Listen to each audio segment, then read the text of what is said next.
그 위대함과 신비라는 제목으로 말씀 전합니다.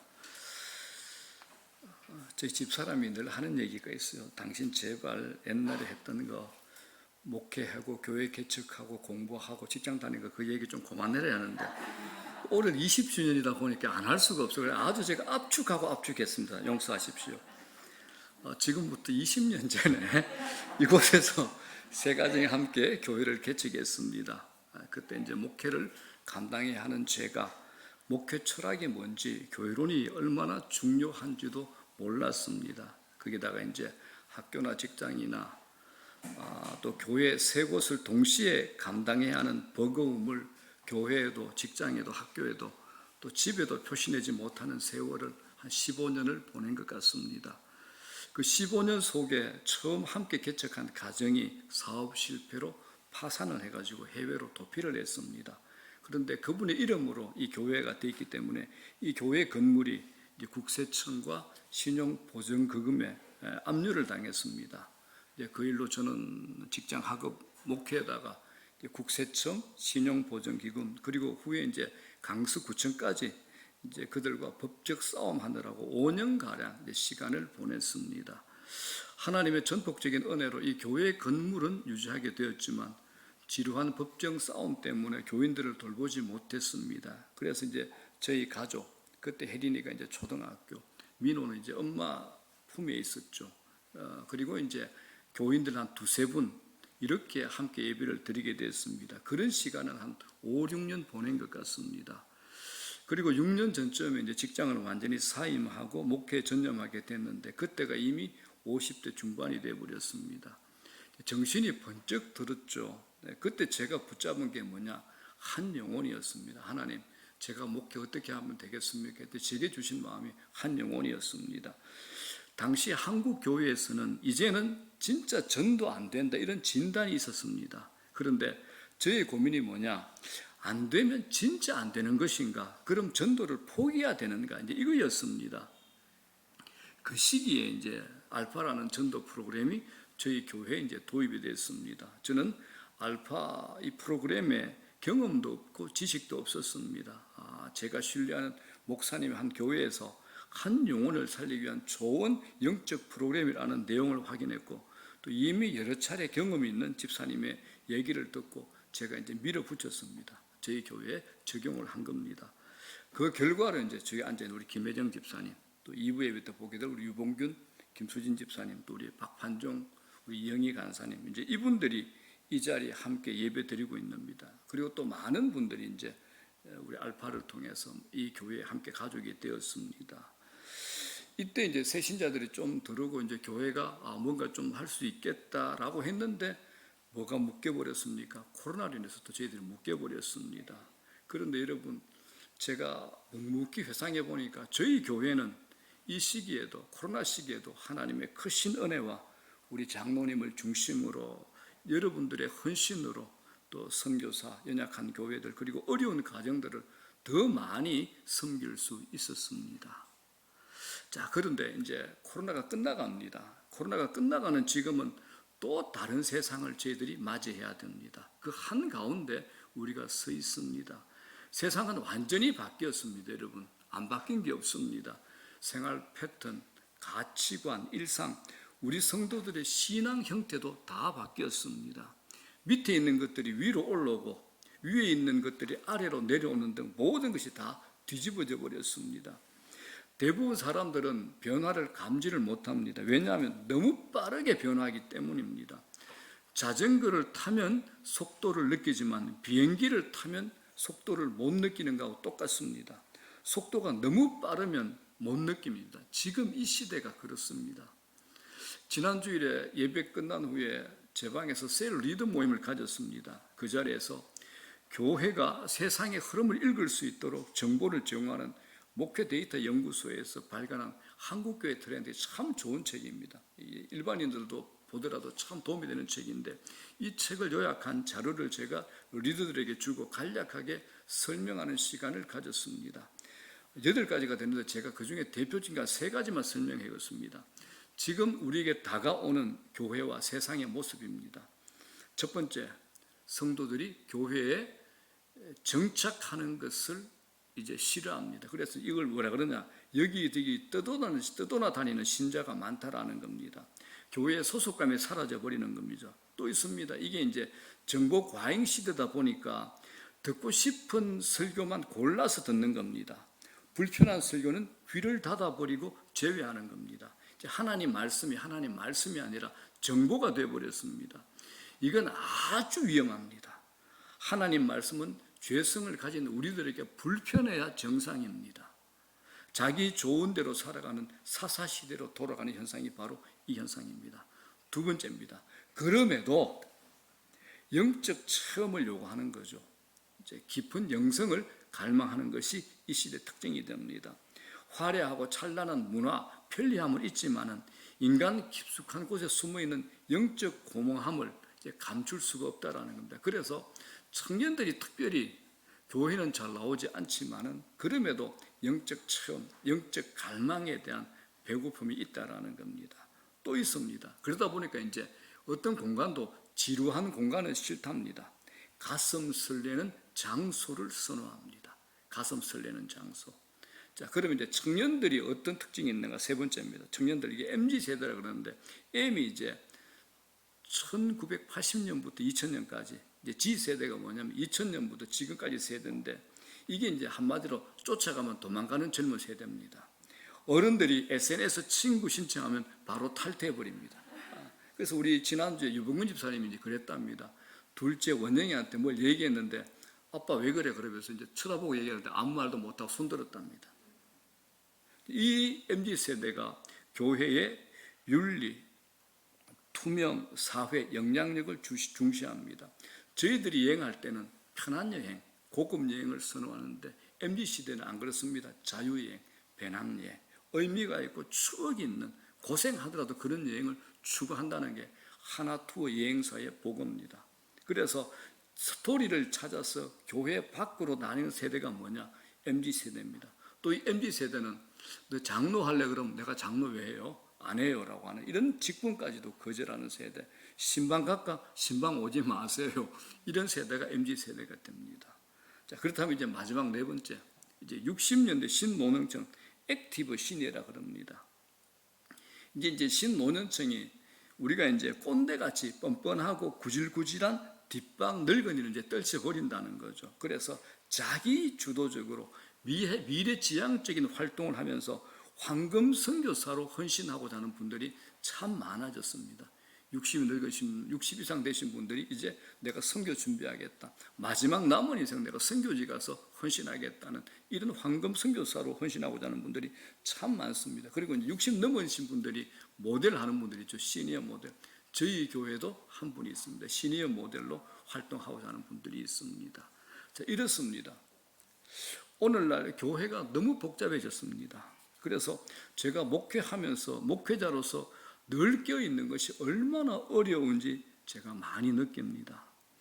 그동안 한국 교회는 여러분 아시겠지만 건물에 목매어 살아왔습니다. 건물 없으면 불안했죠. 자기 것을 가져야 성공했다라고 생각합니다. 대부분의 교회 주보 앞면에 어떤 그림이 있습니까? 그 교회 건물이 있습니다. 그랬죠. 그런데 여러분, 교회는 건물은 아닙니다. 예수를 믿는 우리가 교회입니다. 저와 여러분들이 교회가 되는 거죠.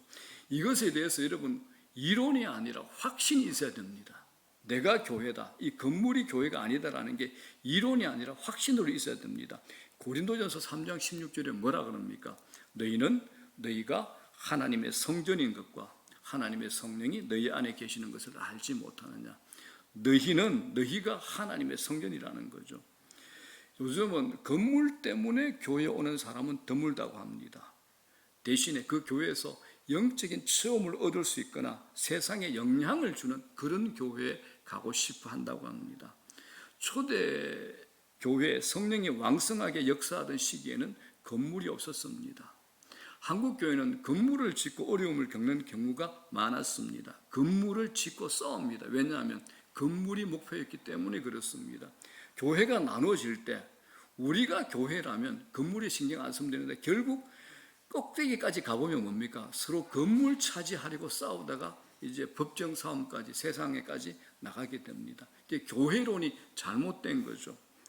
목사인 저에게도 건물 욕심은 있습니다. 다만 본질적이고 원론적인 것부터 먼저 생각해 보자는 것이 저의 목회 철학이 됩니다. 교회는 계속 수축성, 융통성이 있어야 된다고 저는 생각합니다. 자, 한번 제가 이런 가정을 해봤습니다. 지금 우리 교회가 건물을 매입하게 되면 그 건물에 갇힐 것 같았습니다.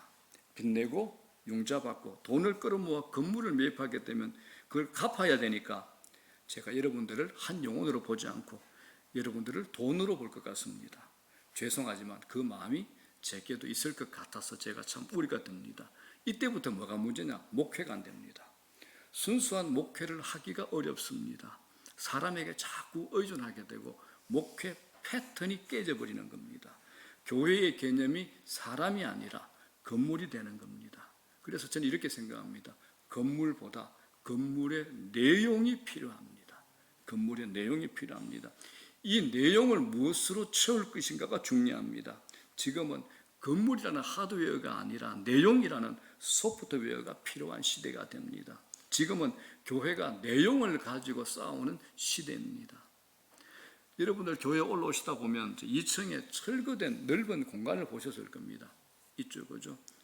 우리가 몇 주 전에 리더들 모두가 모여서 저 공간을 사용하면 좋겠다 해서 지금 저희들이 협의 중에 있습니다. 저 공간을 저희들이 임대를 하려고 합니다.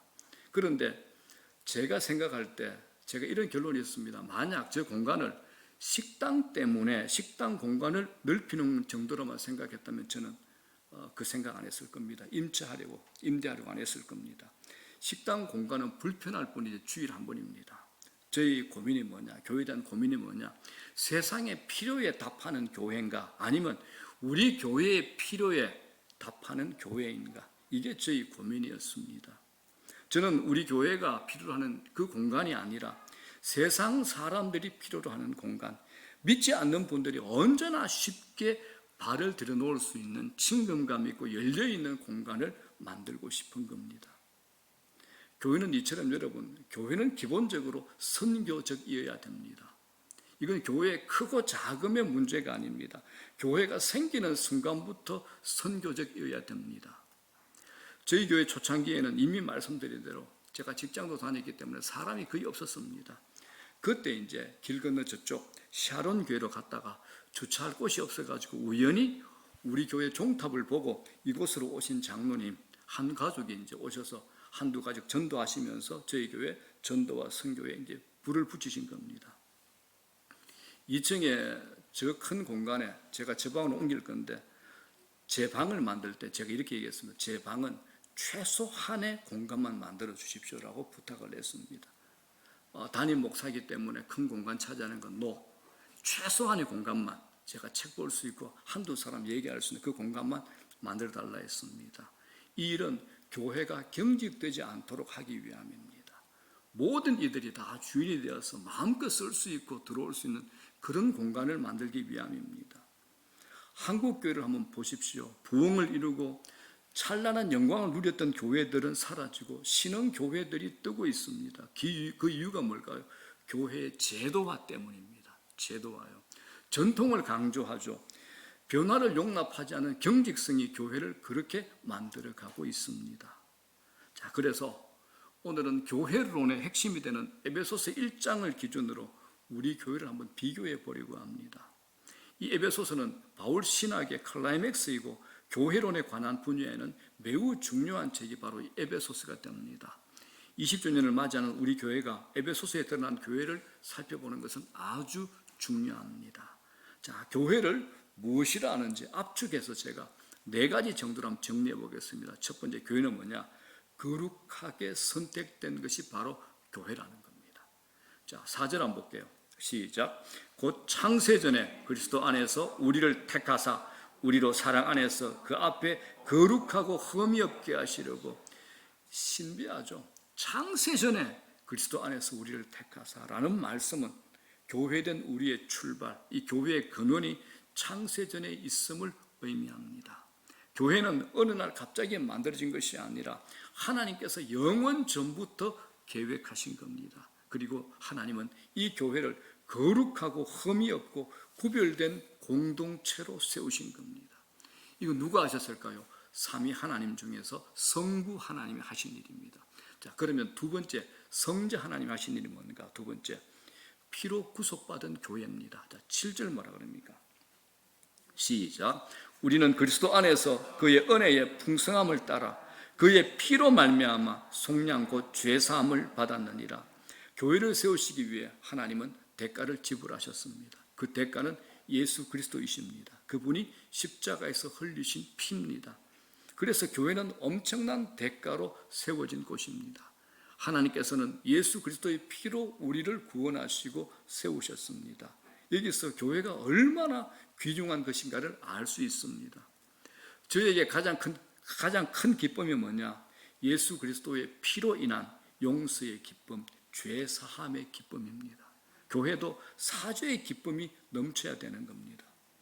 교회의 중심에는 무엇이 있어야 됩니까? 그리스도의 피가, 예수 그리스도의 피가 그 중심에 있어야 됩니다.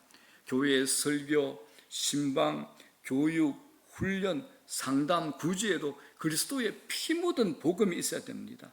하나님께서 피로 말미암아 교회를 세우셨습니다.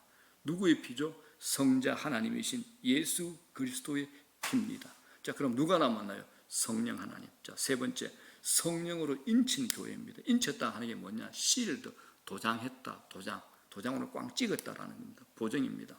13절 시작.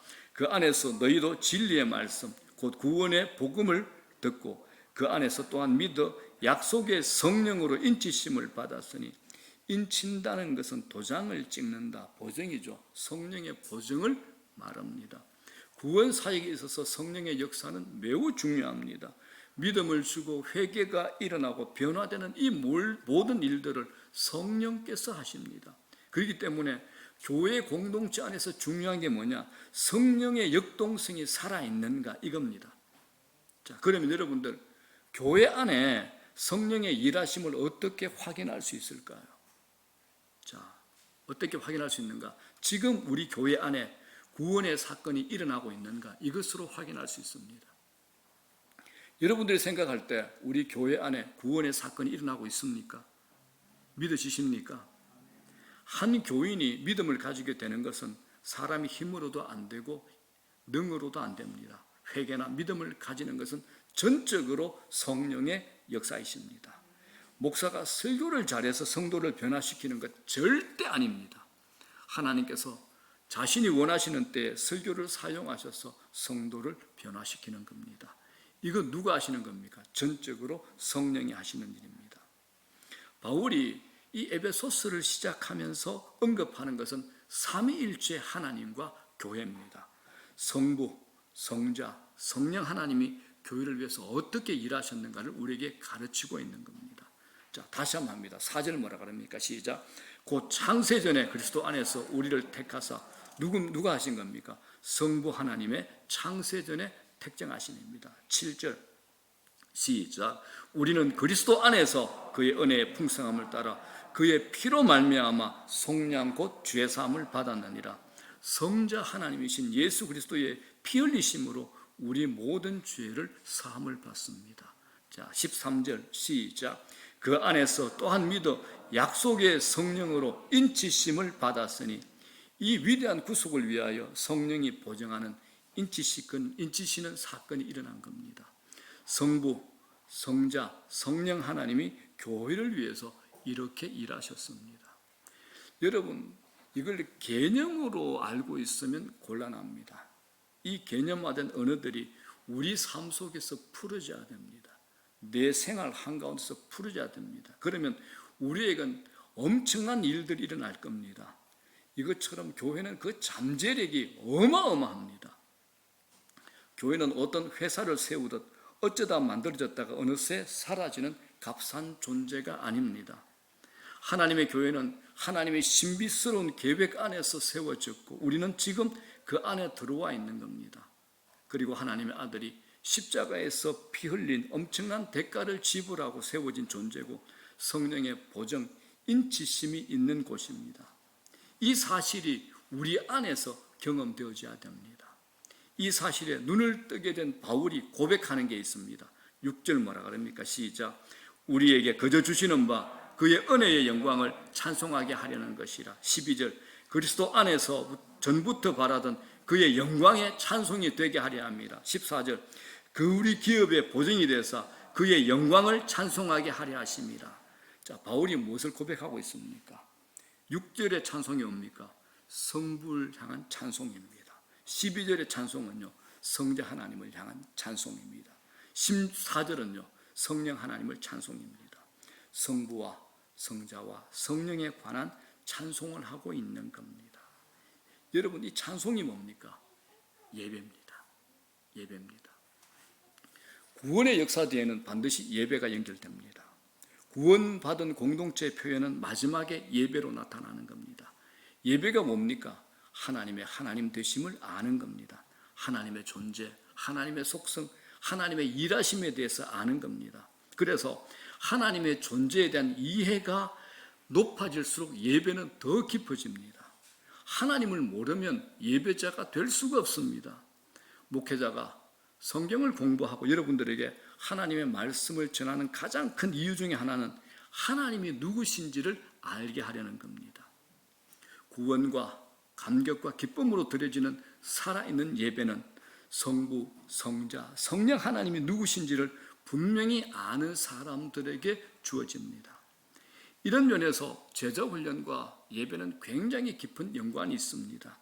제자훈련이 단순히 훈련이나 성경 공부로 끝나는 것이 아니라 하나님을 알게 함으로 그 성도를 최상의 예배자가 되게 하는 겁니다. 이게 교회의 존재 이유가 됩니다.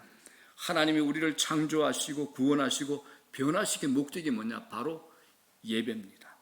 예배입니다. 그래서 예배가 죽으면 교회 죽습니다. 다른 프로그램이 아무리 잘 되어도 지금 우리가 드리는 주일 공적 예배가 살아나지 않는다면 그 교회는 침체됩니다. 예배는 교회의 중심부에 있습니다. 성령이 충만한 교회 있죠. 지금 부흥하고 있는 교회 있습니다. 목사님들 중에서 기름 부으심 있는 정말 영성이 깊은 목회자들도 있습니다. 이런 교회의 공통점이 무엇인 줄 아십니까? 예배에 목숨 건다라는 겁니다. 이스라엘의 역사 역시 예배의 승패에 모든 것이 달려 있었습니다. 참된 예배를 드리고 있는가? 이게 이스라엘 역사의 핵심이었습니다. 여러분, 예배에 실패하면 어떻게 될까요? 일단 우상이 만들어집니다. 예배에 실패하면 우상을 만듭니다. 교회는 그때부터 시끄러워집니다. 교회에 예배의 영적인 열기가 식어지면 그때부터 교회에 시험거리가 들어옵니다. 이런 점에서 저도 제게 물어봅니다. 내가 얼마나 깊은 예배의 경험이 있는지 기도 중에 저도 묵상하게 됩니다. 그래서 목회자라도 예배에 대한 목마름이 늘 있어야 됩니다. 어떤 날은 제가 설교하면서 어떤 날은 하나님의 임재를 느낍니다. 하나님께서 저를 바라보고 있다는 그 시선을 느낄 때가 있습니다. 또 어떤 때는 찬양 가운데 주님께서 저를 만져주신다는 그런 경험을 할 때도 있습니다. 사랑하는 여러분, 인생 목마르잖아요. 허무하잖아요. 인생의 목마름은 예배를 통해서 해결됩니다. 그래서 교회의 존재 목적도 예배입니다. 예배입니다. 이제 말씀 정리합니다. 요즘 교회가 약하고 문제가 많다고 또 무시하는 사람, 현실의 교회를 부정하면서 교회를 다니지 않는 사람들이 많이 생겨나고 있다고 합니다. 무교회주의자들이 생기고 마음이 맞는 사람들끼리 모여서 이제 인터넷에서 설교를 듣고 예배 대신에 교회 대신에 카페에서 신앙 모임을 하는 일들이 벌어지고 있다고 합니다. 그런데 여러분, 하나님께서는 비록 연약하지만 그 연약한 교회를 통해서 일하고 계십니다. 교회는 늘 연약했습니다. 그럼에도 하나님은 2000년 기독교 역사 속에서 그 연약한 교회를 붙들어 사용해 오셨습니다. 그래서 교회가 이 세상의 마지막 소망입니다. 저는 이 말씀을 분명히 믿습니다. 미국 교회 성장 연구소의 톰 레이너 박사라는 분이 어떤 교회가 죽어가고 있는 교회인가 아래와 같이 언급합니다. 우리 교회에 해당되는 것이 없는지 한번 점검해 주십시오. 첫 번째 뭐라 그럽니까? 교회 안에 과거가 영웅이 되어갈 때 죽어간다라는 겁니다. 교회 안에 과거가 영웅이 되어갈 때 과거의 부흥, 과거의 성공, 과거의 좋은 프로그램, 이게 영웅이 되어갈 때 그 교회는 죽어갑니다. 두 번째는 뭡니까? 공동체로서 정체성을 상실해가는 것. 교회가 교계다운가라는 겁니다. 세 번째, 모든 예산들이 내부 사역에 쏠리는 게지. 우리끼리 잘 먹고 재미있고 잘 쓰는 거예요. 절대 안 됩니다. 교회 예산은 바깥으로 세상으로 눈을 돌려야 되는 겁니다. 네 번째, 교회 오는 성도들이 점점 더 편리한 생활을 추구하는 것, 어떤 시설, 편리함, 이것들만 찾게 될 때 그 교회는 죽어가는 교회라고 합니다. 다섯 번째, 함께 기도하는 일들이 감소하는 것, 이게 죽어가는 교회입니다. 자, 코로나19 이후에 그리스도인의 수가 30% 줄어들 것이라고 교회 성장연구소에서 예상을 합니다. 앞으로 코로나19의 후유증을 심하게 겪게 될 것이라고 얘기를 합니다. 여러분 아시죠? 골다공증을 앓은 사람은 한 번 넘어지면 뼈가 다 부서집니다. 젊은 사람이 뼈가 부러진 것과 나이 든 사람이 뼈가 부러진 것은 다릅니다. 지금 한국교회 청년 아닙니다. 이래도 모이고 저래도 모이던 옛날의 때와는 많이 다릅니다. 그렇기 때문에 우리 교회는 주님 오시는 그날까지 하나님을 아는 지식으로 충만해져야 됩니다. 하나님을 아는 지식으로. 그럴 때 교회는 새로워지고 예배에 활기가 생기고 우리 모두가 순종하게 될 겁니다. 하나님이 누구신가를 알면 진정으로 헌신하게 됩니다. 우리 교회가 오늘 에베소서에서 말하는, 바울이 말하는 그런 교회가 되어서 세상 사람들이 바라보고 기대하는 교회가 될 수 있기를 이날에 간절히 축원합니다.